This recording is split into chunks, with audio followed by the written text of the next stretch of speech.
everybody. Thank you for joining me. My name is Carlos. Today we're going to be getting into a calf session with some abs, a little bit of chest and biceps. But before we do, please hit that comment button, subscribe, leave a comment, share, post notifications, and all that stuff.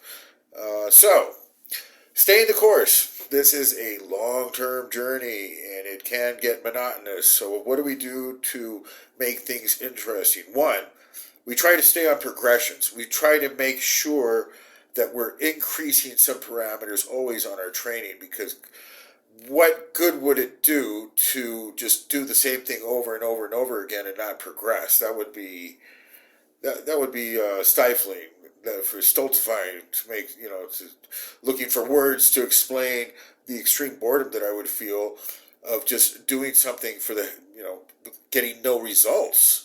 Basically. And how do you get results? By progressing. You have certain metrics, right? You did 3 plates last week for 12 reps.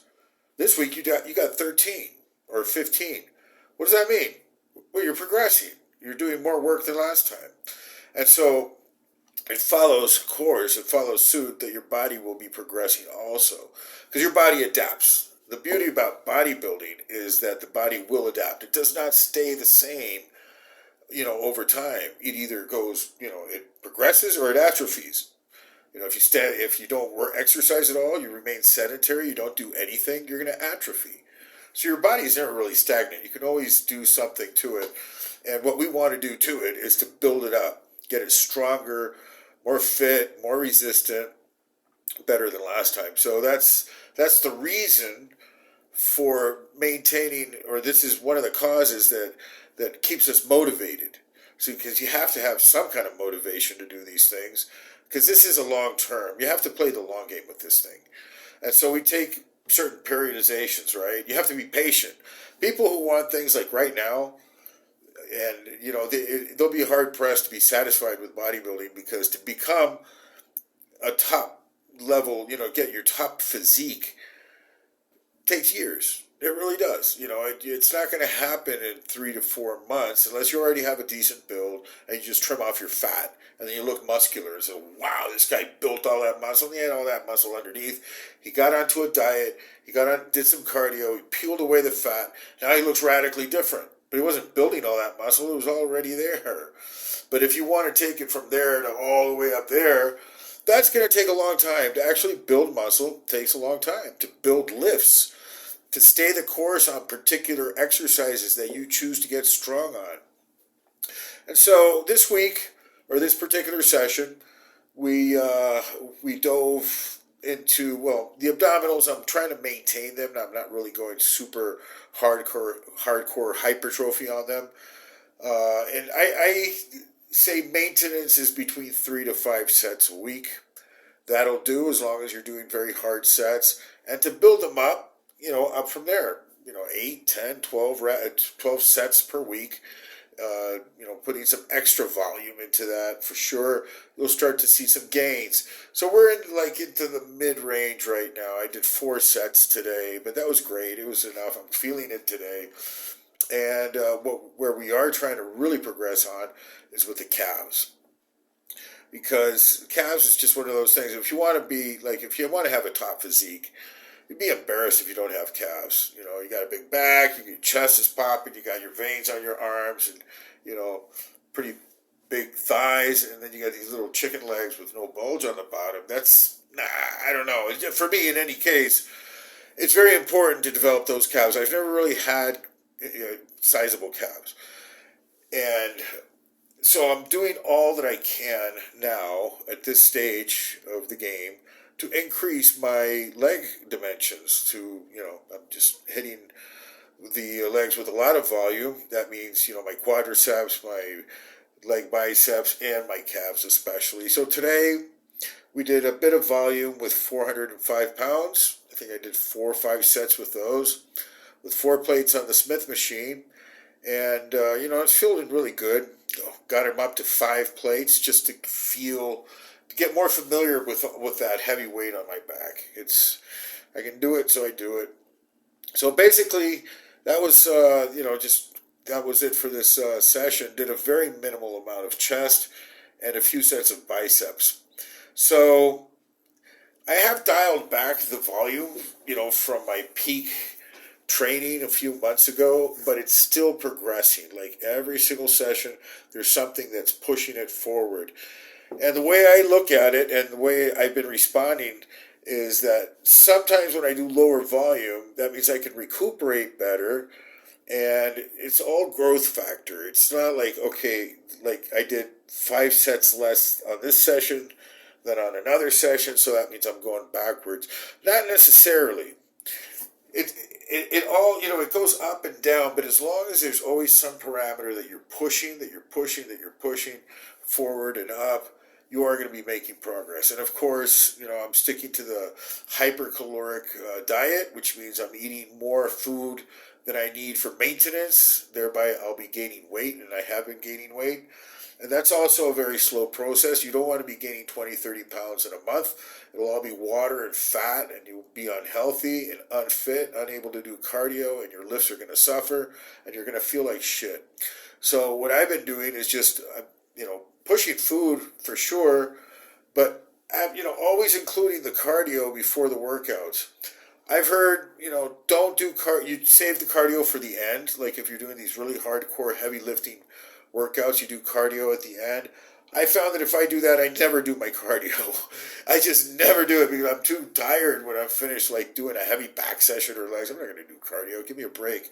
So I always start my exercise or my training session with 15 minutes of cardio. And it's usually steady state, but it's at a higher intensity. It's not really slow and steady. It's kind of like medium. I try to get my heart rate up in those 15 minutes, and it's not easy. I always want to stop after 4 or 5 minutes. I always say to myself, what am I getting myself into? This is uncomfortable. I want to get off the bike. I want to get off the Stairmaster and get into the weights, but no, 15 minutes. It's like I never miss my cardio before the workout. It's not enough to fatigue me. It's like not enough to get me tired and not be able to lift weights. It's just enough to get me activated, gets my breathing in sync, and it just helps overall. And I feel the benefits of it. I mean, I just feel more capable of doing the exercises and those movements that I need to do. Cardio absolutely helps. Can't be too easy. It has to have a certain difficulty to it. And so that, with the calories and all of that, it's just keeping the thing moving forward. Try to gain between 3 and 6 pounds a month on average.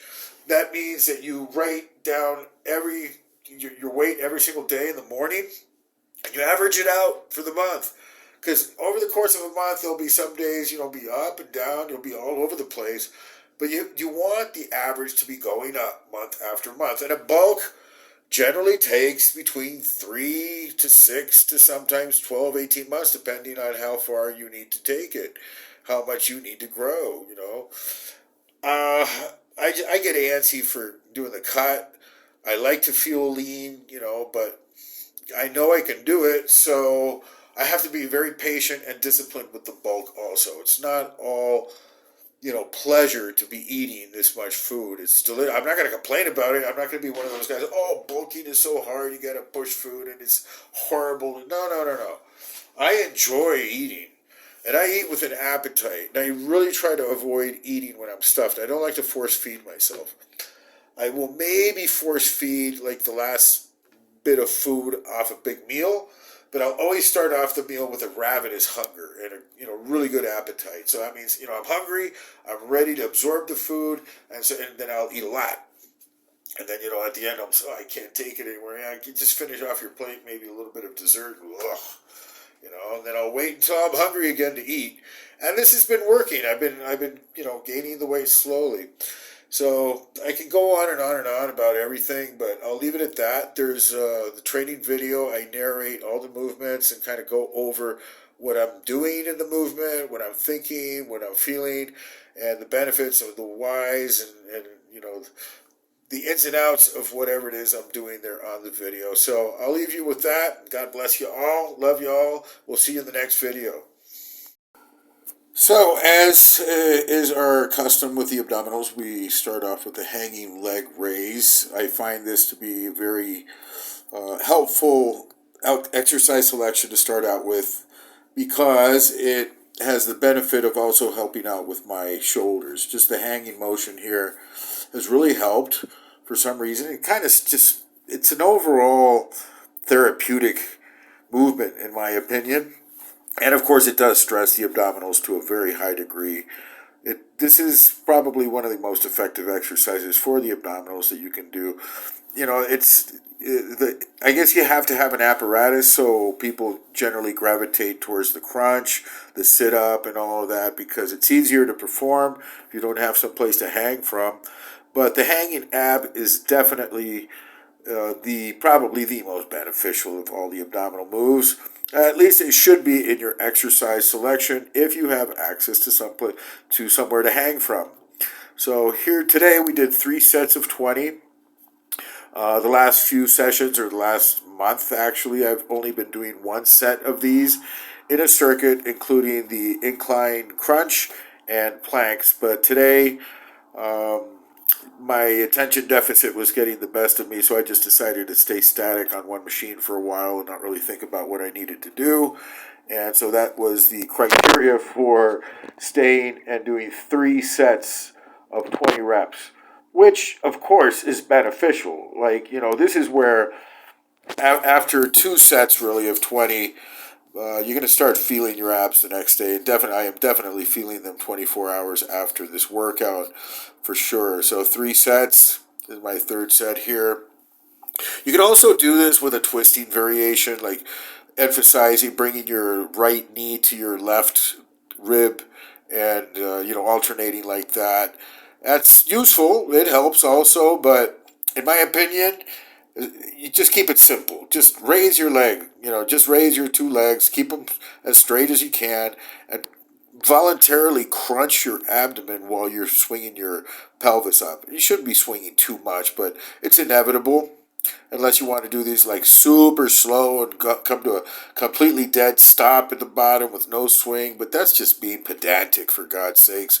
I mean, this is well enough. This is good enough, so a little bit of momentum is inevitable when you're doing reps. I've seen some guys really do these super fast. I don't know how they can stand, maintain kind of a neutral non-inertia. So here we did the incline, which for me is a great follow-up for the hanging because it's complete opposite. The stress now is on the solar plexus and on the upper part of the abdomen, which is a complete contrast to the lower abs that are being worked on the hanging abdominals. Here we also did 20 reps, trying to go down a little bit. I try to touch my scapula to the bench, so I don't rest my torso. I try to keep the contraction the whole time. And here the trick is to breathe, because if you don't breathe, it's easy to do, a certain amount of reps without breathing, actually, or just barely breathing, just kind of like huffing a little bit. But to conscientiously breathe in and out will give you an upper hand in, going the distance for these reps. So finish with the abdominals. Then we moved on to our calf session. Now, today I've been doing these calves alternating between heavy and light. Today was the heavy day. And I hung out with the 405s for like 4 sets here, and I used this I don't know what to call it. It's like just this board where it does not permit full to stretch all the way on the bottom, and that's a good thing.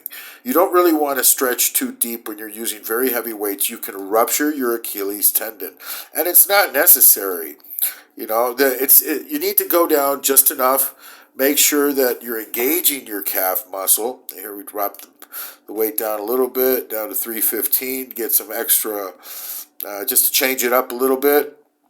And of course, the most important thing here is the contraction, the peak contraction, that you tippy toe all the way as high as you can and try to get that peak contraction under that massive weight. And so again, you don't need to go, full potato on the stretch on the bottom. You are risking injury when you go very heavy. Although I do use a higher platform on some occasions, but I'm very careful not to just stretch all the way down. And even when you're not stretching, like doing these heavy weights, there's always a risk. I mean, I was conscientious at this point doing these sets, these continued sets with 4 plates of a calf cramping up or tearing off the bone. It's just you got to be very careful. I'm always a bit scared when I'm doing these heavy weights. I'm always very careful, especially the position on my neck. Just make sure that everything is tight, fully braced. I have the safety pins all the way up, so, God forbid something happens and I pass out or I fall down or something, it's not going to guillotine my head off. So, because this is a killer weight. I mean, you can get killed with 400 pounds, no doubt, if an accident happens. So you have to be very careful with this stuff. Safety pins should always be well, positioned, and you should always be conscientious of your safety when doing these heavy weights, or else sooner or later you're going to suffer a massive injury of some sort if you're very careless when you're maneuvering with these weights. And now here I go up to 5 plates.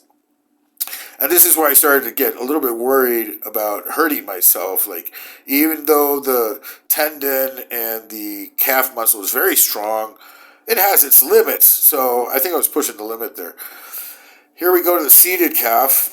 This is an excellent exercise for just really bringing out the detail in the soleus and the gastrocnemius, making that separation between the two muscles highly visible. It also increases the mass of the muscle as long as you're eating a lot.